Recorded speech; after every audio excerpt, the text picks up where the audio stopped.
Je tenais donc à ce qu'on se parle de façon franche, que vous compreniez ce qui se passe, là où nous sommes et vers où on pourrait aller.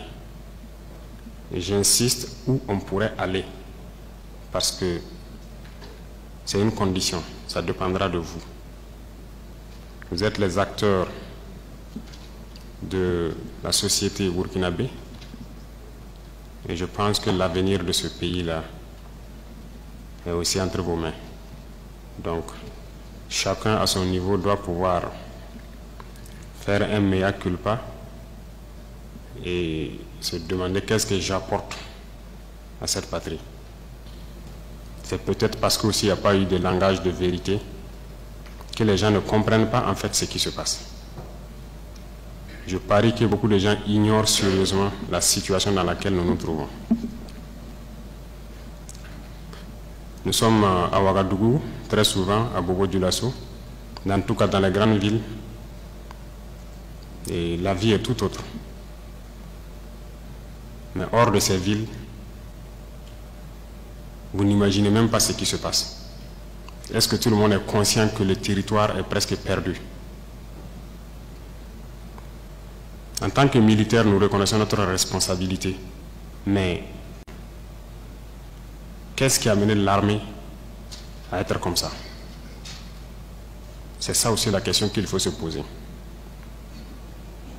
Parce qu'elle a été politisée.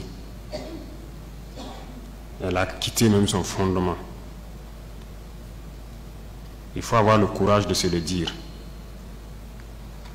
L'armée a été infiltrée. Et chacun agit en fonction donc de certains bords politiques. Nous observons depuis très longtemps. Nous combattons et nous observons. Et à un moment donné, on a eu espoir que ça va cesser, notamment avec les événements du 24. Mais ça n'a pas cessé. Et ça continue. Ces événements du 30 sont arrivés. Je vais vous dire ce soir où est-ce que nous en sommes, où est-ce que nous partons. Et chacun serait libre, à partir de cet instant, de son action future. Soit pour la patrie ou contre la patrie. De toute façon, nous sommes tous dans ce pays. Et vous comprendrez avec la présentation que personne ne va pouvoir quitter. Déjà entre Bobo et Ouaga, ça devient difficile. Quand la route sera coupée, que peut-être certaines personnes vont prendre conscience. Parce que ce n'est pas permis à tout le monde de prendre l'avion entre Bobo et Ouaga. Si c'est ce pays que nous voulons, eh bien, allons-y. Souvent, je me pose la question, est-ce qu'on se demande d'où vient le terrorisme? Pourquoi le terrorisme? Tout n'est pas terrorisme. Nous avons contribué, quand je dis nous, c'est la société, contribué à ce que cette situation arrive. Mais j'ai marché à travers une partie du Sahel. Je ne dis pas rouler, marcher à pied à travers le Sahel. Donc j'ai pris le soin de bien voir ce que c'est que le Sahel. Et je ne suis pas sûr que ici vous l'avez fait. J'ai marché de Gorom, passant par Oursi, aller à Déou, Tinakov, Tinasan, revenir sur Marcoy. Cette partie, on l'a fait. On a vu comment les gens vivent là-bas. Et on l'a fait, ça vaut 10 ans de cela. Et c'était prévisible que cette situation va arriver. Ça veut dire que c'est nous qui avons créé cette situation, la gouvernance. Il faut qu'on se dise cette vérité. On a tout fait pour abandonner certains peuples à cause de nos intérêts égoïstes. On ne pense qu'à nous. Comme jusqu'aujourd'hui, on voit les gens meurent ailleurs, mais à Ouagadougou, on fait la fête. On n'a aucune pitié pour l'autre. J'ai marché à travers ces zones, je les vois trimballer des bidons, marcher des kilomètres pour aller chercher l'eau. Je les ai vus en train de marcher des kilomètres pour trouver l'eau pour le bétail et le bétail qui meurt en cours de route. Il n'y a pas de route là-bas. Il n'y a pas de route. Comment même un camion même pourrait arriver là-bas, ne serait-ce qu'avec un peu de tourteau pour que leurs animaux puissent manger? Il n'y a rien là-bas. Qu'avons-nous construit là-bas? Qu'avons-nous fait là-bas? Quel projet de développement avons-nous envoyé là-bas? Est-ce qu'on s'occupe même de leur vie? Rien qu'une simple eau. Qu'avons-nous fait de sérieux dans ces zones? C'est la question qu'il faut se poser. Et le territoire de cette partie, c'est hors de contrôle. Qui en est responsable? C'est nous. C'est nous. Il faut que chacun accepte ça. Nous avons toujours le slogan que c'est un pays pauvre. Vous êtes bien conscient que le pays n'est pas pauvre. C'est parce qu'on est méchant. On est sérieusement méchant entre nous. Les jeunes n'ont rien à faire. On a des terres cultivables. On a de l'eau. Comment on peut ne pas vouloir faire quelque chose pour eux? J'ai vécu à Djibo, avant même le début de la crise. J'ai échangé avec les jeunes de Djibo. La seule route Kongoussi-Djibo,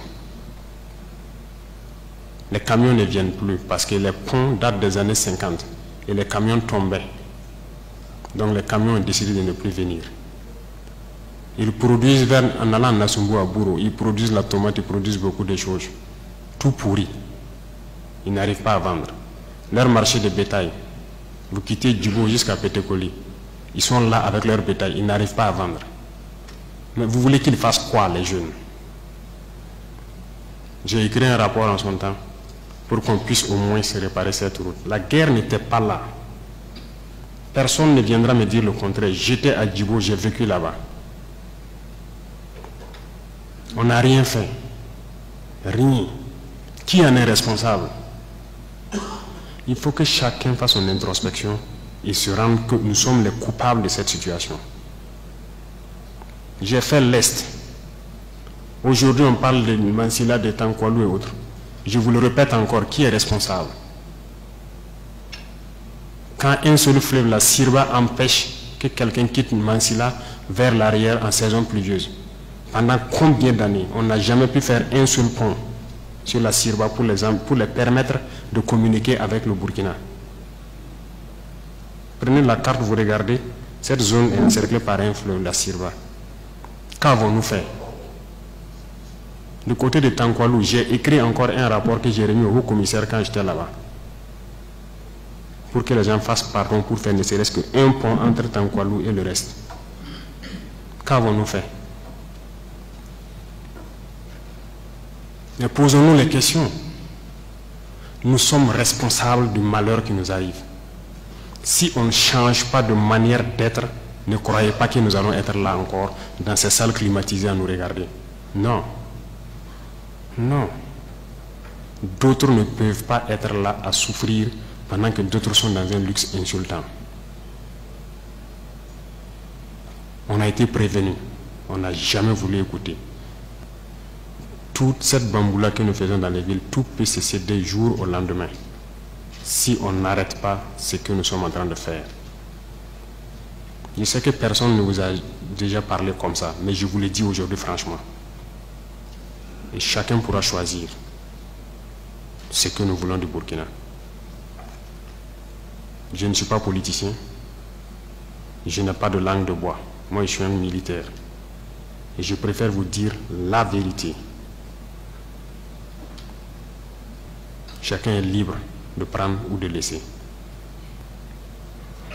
Tout le monde roule dans sa voiture, tout le monde vit bien. On mange matin, on mange midi, on mange le soir. On fait ce que nous voulons faire. On est libre de parler, de dire ce que nous voulons. C'est la démocratie, c'est le droit, c'est tout. C'est tout ce que nous connaissons à Ouagadougou. Mais allez-y les voir. Les enfants qui ont la peau sur les os. Allez voir les vieillards qui meurent de faim. Allez voir ces femmes qui ne peuvent plus allaiter parce qu'elles n'ont plus rien dans le sein. Allez les voir. Ne faisons pas semblant. Si nos journalistes n'ont pas le courage d'aller sur le terrain et vous ramener ces genres d'images, parce qu'on veut laver l'image du Burkina, je vous dis que c'est faux, ça existe. Quand je vous parle des gens qui mangent l'herbe, celui qui veut contester, je l'amène demain à les voir. Ça continue, ça n'a même pas cessé. Parce qu'on a pu ravitailler certains villages, mais d'autres pas encore, on est toujours en route. Aucun civil ne peut daigner même soutenir aussi avec des camions pour qu'on puisse être solidaire vis-à-vis de ces populations-là. C'est quelle intégrité? C'est quoi l'intégrité? Burkina Faso, c'est quoi? C'est ça qui nous a révoltés. Et on est toujours révoltés. Tant qu'on ne va pas soigner les maux de ce pays-là, on sera toujours révoltés. Pour l'instant, on a pu, dans l'armée quand même, réaliser quelques camions et transporter les vivres avec nos propres moyens, bien qu'on a loué d'autres même ajoutés, vers des populations qui mouraient de faim. Et même dans cette location, j'ai vu qu'il n'y a aucune pitié. Des citoyens savaient que c'est pour aller là-bas, mais ils sont restés sur leurs tarifs. C'est pour dire que la solidarité a disparu au Burkina. Ayez pitié des gens, ayez pitié de la jeunesse, ayez pitié des enfants. Qu'est-ce qu'ils ont fait, ces villageois-là, pour que quand le soleil tombe, eux, ils se retrouvent dans les grottes, dans les arbres, ils quittent le village. Et le matin, ils se pointent, ils regardent pour voir si tout va bien avant de revenir. Ils dorment dans la brousse. Ils ne peuvent pas dormir chez eux. On ne vous dit pas ces vérités. C'est la réalité du Burkina comme ça. On ne voit que nos villes. Nous sommes responsables de ce qui nous arrive. Et nous serons entièrement responsables de ce qui va suivre. Soit c'est du bon ou c'est du mauvais, ça dépendra de nos comportements dans le futur. Chacun n'a qu'à donner le meilleur de lui-même. Et je pense qu'on peut y arriver. Je suis optimiste, j'ai foi. Et Inch'Allah, on va y arriver.